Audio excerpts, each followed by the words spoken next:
There are no gods.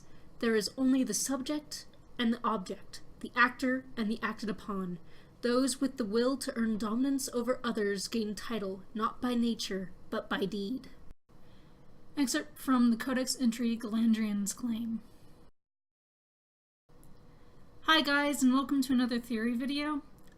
Pre-notes before we get into this one, I actually didn't have a fully complete script, so I'm doing something different where I'm going off of bullet point notes that I generally have before I script, so it might be a little bit more free talk, and if I repeat anything, I'm very sorry about that. Without further ado, this theory video is over the Forgotten Ones, the Abyss, and if they are related to the Darkspawn and their Taint. So, what we know about the Forgotten Ones was that there was a war between the Forgotten Ones and the Evenuris, around or before the time the Evenuris rose to godhood. Obviously, the Forgotten Ones lost said war, and we know within Dalish lore there is a piece of text which points to the fact Finherel sealed away the Forgotten Ones in a trick that he also played on the Evenuris, but he sealed each in their own realm. So, given the fact that we now know that the Evenuris' realm is the Fade, we can assume, because of all the lore that we have regarding the Forgotten Ones, that the Forgotten Ones' realm is the Abyss, or as it's sometimes commonly called, the Void.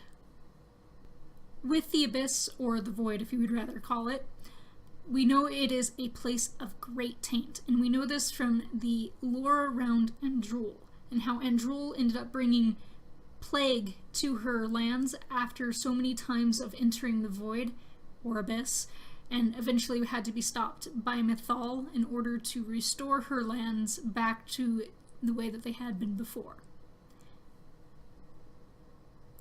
There was also a cult, a Navaran cult, called the Empty Ones, which worshipped the Blight. The Void, or Abyss, is a reference within this piece of lore about where the Blight came from, and it was their belief that the Blight, or the Void in and of itself, was a way to be released from all physical pains, mental pains, anything that ailed you. Basically, it was the ultimate way to no longer be in pain. What we currently know about the Taint, the Darkspawn Taint, is that it came from when the Magisters of the Ancient Imperium set foot within the Golden City and turned it black. However, this does not explain much about how their setting foot within the Golden City let loose the entirety of the Taint. However, if we also look at Dalish lore, we know that from all of that lore that the Forgotten Ones were sealed away within the Abyss. So, what if the Golden City is actually Arlathon as well, and the seal for the Abyss was placed within Arlathon so that the Evenuris could keep a very close eye on it. Now, the Golden City being Arlathon is another theory video entirely. It's a huge mess that needs to be untangled and deserves its own video, so we're not going to go into that here. Now, if we look at the relation between the two types of taint from the Forgotten Ones Abyss and the Blight that the Darkspawn bring, we actually see that it has a very, very close effect on the land from one another. We know from the piece of lore about Andruil that the taint brought by the Void ended up bringing plague to her lands, and what have we seen in previous Blights and what it does to the land itself?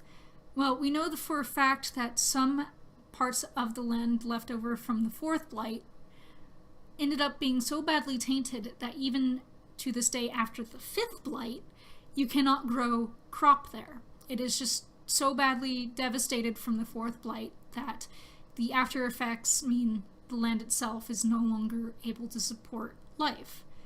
This could very well be related to a plague, such that was seen in the Elven God Andruil's Codex entry.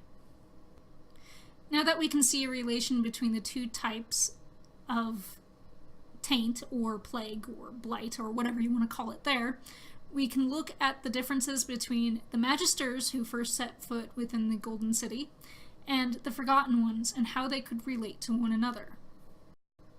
With the Magisters, we currently have two examples, being the alchemist that we saw in Dragon Age Awakening and the book The Calling, and Corypheus, who is the main antagonist throughout all of Dragon Age Inquisition and the end of the DLC for Dragon Age 2 Legacy. With both the Alchemist and Corypheus, we actually see both maintaining a lot of intelligence and even senses of themselves before they ended up corrupted by the Blight. What does this mean in relation to the Forgotten Ones? Well, we know that the Forgotten Ones were highly intelligent. We do have a Codex entry coming from Geldauran himself where he's talking to the Evanurus and wanting his revenge upon them. So we know that the 3 Forgotten are highly intelligent, just as we know that the 2 Magisters that we currently have examples of are still highly intelligent as well.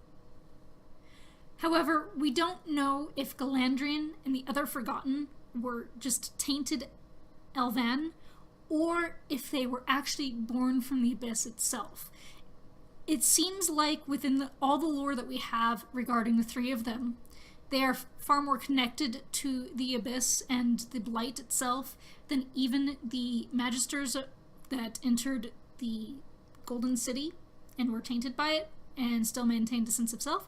Thus, I am thinking that they are actually a part of the Abyss on another level entirely and could very well have just been another race that originated from the Abyss and were directly in opposition of the Elven, and could very well have ended up being a huge darkness that the elves had to face very early on in their history, which then saw rise to the eldest among them becoming gods, or the Evanurus.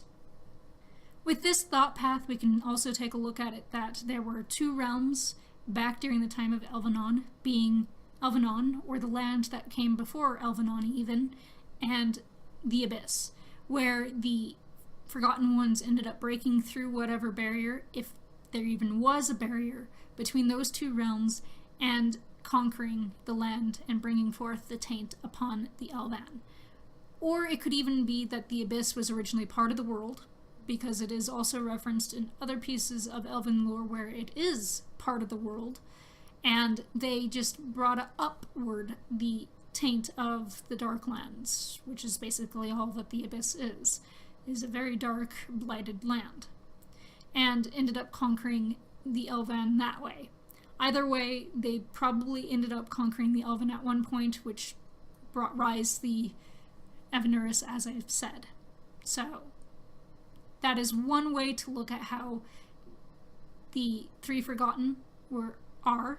There is another, and we're going to get into that. The other way to look at the 3 Forgotten is as being very, very old Elven, perhaps as old, if not older, than the 9 Evanurus. These 3 Elven would have been highly interested in dark, tainted magics that ended up corrupting their bodies and bringing rise to the formation of the Abyss and the Void. However, given the fact there is no evidence pointing to this, I am leaning more towards the fact that they are actually creatures of the Void and are the original beings of that realm. No matter the views that we each have on how each are related, it does bring something very interesting to the surface, and that is Solas's very obvious disdain for both the Grey Wardens, the Darkspawn, and the Taint in general. If we know that the Void within both aspects of the lore, both the Chant of Light and Dalish lore, are all one and the same, then with this, it shows us that Solas's hatred for such things is brought not through just the fact he doesn't randomly like the Grey Wardens in any type of organization, but through the fact that he ended up spending a lot of his life, or early on in his life, fighting against such things without falling to corruption. The corruption in his mind could very well be service to the Forgotten Ones, in which case all Grey Wardens in his mind follow the first and original false gods of the Elven. What does this change within the story and the lore itself? Nothing. It actually explains where the Taint originated from, as well as why Solas absolutely does not like the Grey Wardens. So it ties up some of the loose threads that we've seen throughout Inquisition, Dragon Age Awakening, and Dragon Age 2, and even Dragon Age Origins. My question to you, do you believe the Forgotten Ones and their Abyss could be related to the Darkspawn and their Taint? Why? I would love to see your opinions in the comment section below. That's it for this theory video. If you guys actually did enjoy the way that this theory video came out, given the fact it was more me free talking than actually reading from a script, which by the way has been what most of my other ones are done by, then please leave a comment in the comment section below saying that you did. If you didn't, also please leave a comment saying that you didn't, because otherwise I have no clue what you guys are thinking, and I would love to know your opinions on the matter. Thank you guys so much for watching. I will see you guys in the next theory video next weekend.